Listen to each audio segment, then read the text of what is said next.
Hello everyone, I'm going to do 5-minute readings for all the signs, starting off with Sagittarius. How are you doing, Sagittarius?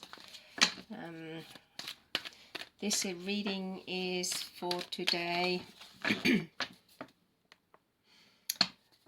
the 21st of February, and is relevant for 1 week, so energetic readings for starting off with Sag.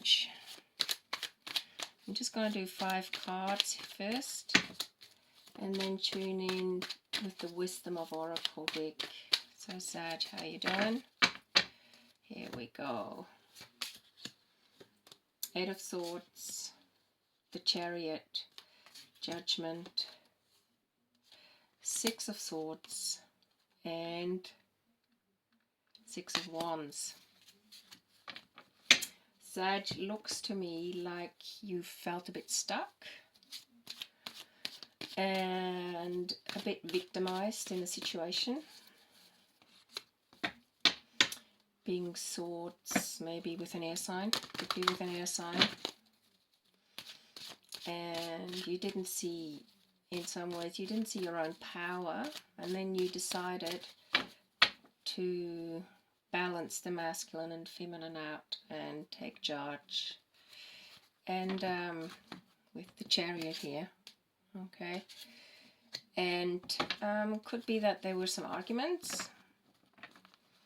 Could be that someone was avoiding communication, and it didn't leave you much choice but to take action and realize your power in this situation.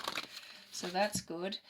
And then you've decided to move on and let the chips fall as they may.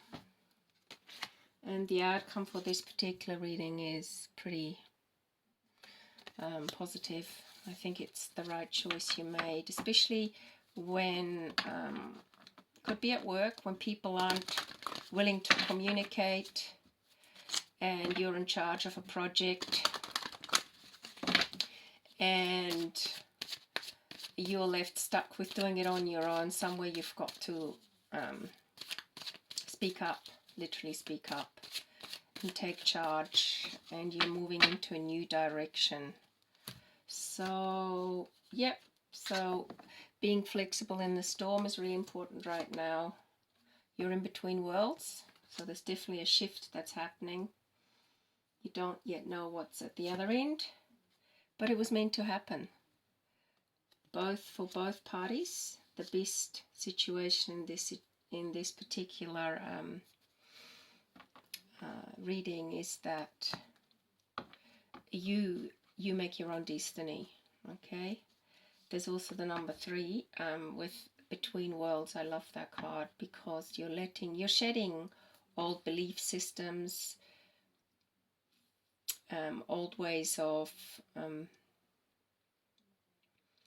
thinking you have to make yourself available to people when you don't, and also dropping the mask for people, or people who have been wearing masks. You're not into this kind of way of communicating where you're just superficially polite for the sake of it, and this will draw you closer towards your tribe. So the Victory and the Tribe card is beautiful. Also, the 6 of Swords card is you moving away from people who put on masks or want you to be a certain way that you are not, or put words into your mind, or thoughts into your mind and words into your mouth that is not you, making decisions for you, but apologetically seeming to be considerate when they're actually selfish. Also here with the Judgment and the Fates, you let fate take its, you let fate decide what's going to happen after you've taken charge. So mixing, aligning yourself with the feminine, masculine, and moving forward. And even though you're in between worlds yet, you're moving to a much more positive direction. And for the Swords card, 8 of Swords, where you couldn't see, you had to be flexible in a storm, and you were, and you've come out the other end. So Sag, that's a reading for you. I'm going to move on to